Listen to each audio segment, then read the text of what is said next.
ओडिशा तकरे आपणको स्वागत। चलतु जानिबा देश विदेशर बड़ खबर गुड़िक। ता पूर्व आपको गोटे छोटिया अनुरोध, वीडियोटी को संपूर्ण देखंतु। वीडियो भल लगिले वीडियो को गोटे लाइक एवं चैनल को सब्सक्राइब करंतु। आज राज्य में ताती लगे ब्रेक। कालबैशाखी प्रभाव में 2 जाए प्रबल वर्षा। आज राज्य में कालबैशाखी प्रभाव में अधिकांश स्थान में घड़घड़ी सह वर्षा कारण ताती ब्रेक लगे। दक्षिण और उत्तर ओडिशार किछि स्थान में झड़ वर्षा सह 50 ରୁ 60 किमी बेगर पवन बहिबा नहीं पाणीपाग विशेषज्ञ पूर्वानुमान କରିଛନ୍ତି। मंगलवार मयूरभंज, बालेश्वर, केन्दुझर, कोरापुट और गंजाम में कुआपथर वर्षा और घड़घड़ी सह 50 ରୁ 60 किमी बेगर पवन बहिपारे। एहिसबु जिला को ऑरेंज वार्निंग जारी करिछि आंचलिक पाणीपाग विभाग। परवर्ती खबर, मई 1 रु फ्री लिमिट पर एटीएम रु टंका उठाइले ट्रांजैक्शन पिछा देबाकू पड़िबो अतिरिक्त 23 टंका। एथर फ्री लिमिट शेष होगा पर एटीएम रु टंका उठाइले प्रत्येक उठाण पर अतिरिक्त 23 टंका लेखाएं ग्राहकों को देबाकू पड़िबो। आसंता मई 1 तारिख यह लागू होगाकू थिबा बेले एही चार्ज उभय आपण और अन्यान्य बैंक क्षेत्र में प्रযোज्य हेबो। आपण निजस्व बैंक एटीएम रु प्रति मास 5 टी फ्री ट्रांजैक्शन करि परिबे। अन्यान्य बैंक एटीएम रु मेट्रो शहर में 3 टी और अण मेट्रो शहर में 5 टी ट्रांजैक्शन करि हेबो। परवर्ती खबर, प्रधानमंत्री मोदी और प्रतिरक्षा मंत्री राजनाथ सिंह मध्य गुरुत्वपूर्ण बैठक। पहलगाम आतंक आक्रमण को नहीं घन घन बैठक होता बेले सोमवार प्रधानमंत्री मोदी और प्रतिरक्षा मंत्री राजनाथ सिंह मध्य गुरुत्वपूर्ण बैठक बसी। प्रधानमंत्री नरेंद्र मोदी बासभवन में बैठक होता बेले एनएसए अजित डोभाल उपस्थित रही। पाक उपर बड़ कार्यानुष्ठान नहीं बैठक में निष्पत्ति हो पारे। सेपटे सब प्रतिरक्षा अधिकारी को छुट्टी बातिल सह सेनार सीनियर अफिसर को अलर्ट रहा कहुई। परवर्ती खबर, पहलगाम आतंकी हमला पर देशद्रोही मंतव्य देवा अभियोग आसाम रे 16 जन गिरफ। मंगलवार पहलगाम रे होइतिबा आतंकवादी आक्रमण पर देशद्रोही मंतव्य देवा अभियोग रे आसाम रे अति कम रे 16 जन को गिरफ करा जायछि बोली आसाम रो मुख्यमंत्री हेमंत बिश्व शर्मा कहिसंती। से कहिसंती आवश्यक हेले गिरफ होइतिबा लोकमाननक विरोध रे जातीय सुरक्षा आईन अनुसार मामला मध्ये रुजु करा जाय परिबो। परवर्ती खबर, पहलगाम आतंकी हमला पर निखोज हेले पाकिस्तानी सेना मुख्य आसिम मुनीर बंकर रे लुचिथिबा चर्चा।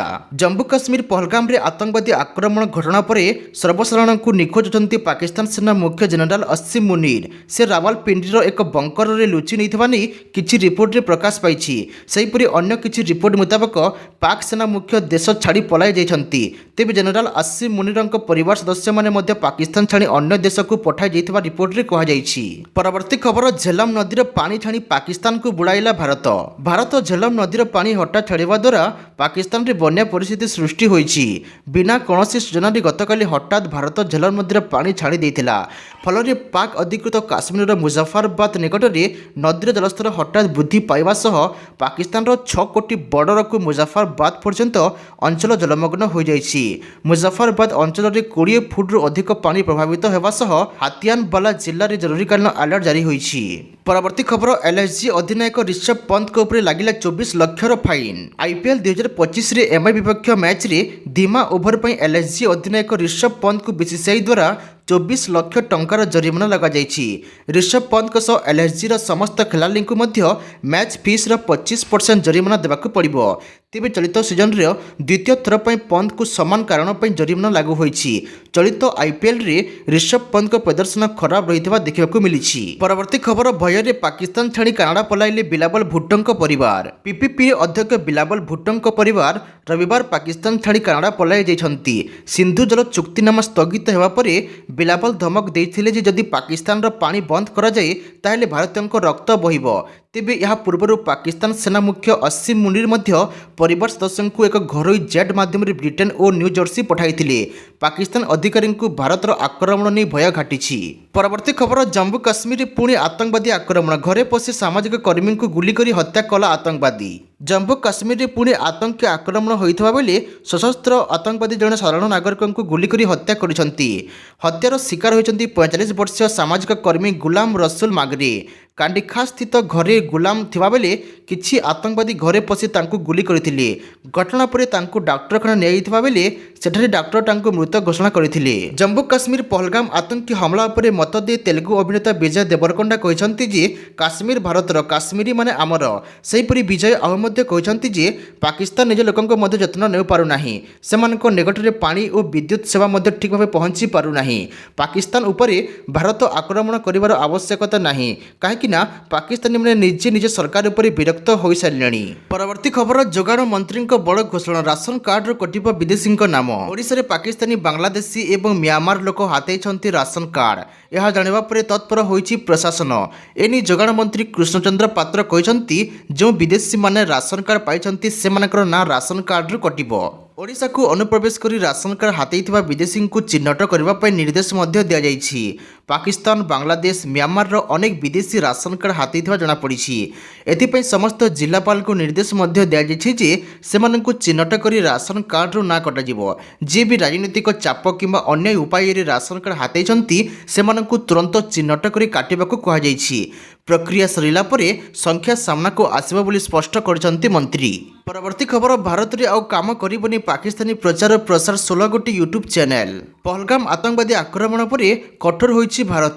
पाकिस्तान विरोध में निरंतर कार्यानुष्ठान जारी रखिछि। गृह मंत्रालयर सुपारिश पर एबे भारत सरकार पाकिस्तान रो अनेक यूट्यूब चैनल को बैन करिसंती। एही चैनल गुड़िक अच्छी पूर्वतन क्रिकेटर शोएब अख्तर एवं आरजू काजमी भली अनेक बड़ यूट्यूब चैनल। सेहीपरि आहरी मध्य डन न्यूज, सामा टीवी एवं जियो न्यूज भली बड़ बड़ नाम मध्य अंतर्भुक्त। सरकार एही पदक्षेप नेइछंती कारण एही चैनल गुड़िक भारत यार सेना और सुरक्षा एजेंसी गुड़िक विरुद्ध में उत्तेजनापूर्ण मिथ्या एवं भ्रामक सूचना प्रसार करुथिले। परवर्ती खबर पाकिस्तान सहित तिक्तता मध्य राफेल एम युद्ध विमान चुक्ति उपर लागिला मोहर। भारत फ्रांस पक्का बुझामणा। एप्रिल रे पहलगाम आतंकवादी आक्रमण पर भारत एवं पाकिस्तान मध्य चलता तिक्तता मध्य राफाल सामुद्रिक विमान पर एक चुक्ति चूड़ांत होइछि। प्राय 64,000 कोटी टंका व्यय भारत एवं फ्रांस मध्य यह चुक्ति करा जाइछि। एही चुक्ति अनुଯାयी फ्रांस भारत को 26टी राफेल सामुद्रिक विमान देव। सूचना मिली जे सोमवार दिन भारत एवं फ्रांस प्राय 64,000 कोटी टंका व्यय भारतीय नौसेना राफेल युद्ध विमान 26टी नौसैनिक संस्करण किणवा एक अंतः सरकारी चुक्तिनामा स्वाक्षर करिसंती। डिजिटल माध्यम आयोजित यह कार्यक्रम में चुक्तिनामा को सील करा जाइछि। भारतर विमान वाहक आईएनएस विक्रांत नियोजन एवं फ्रांस प्रतिरक्षा कंपनी डाल्स एविएशन रु भारत यह जेट गुड़ी किणुछि। स्वाक्षरित समारोह में प्रतिरक्षा मंत्री राजनाथ सिंह उपस्थित थिले। प्रधानमंत्री नरेंद्र मोदी नेतृत्व में कैबिनेट कमिटी बा सीसीएस क्रय को अनुमोदन करने को प्राय 3 सप्ताह पर यह प्रमुख डील पूरण होइछि। चुक्ति अनुଯାयी चुक्तिनामा स्वाक्षर होवार प्राय 5 वर्ष पर जेट जोगाण आरंभ होब।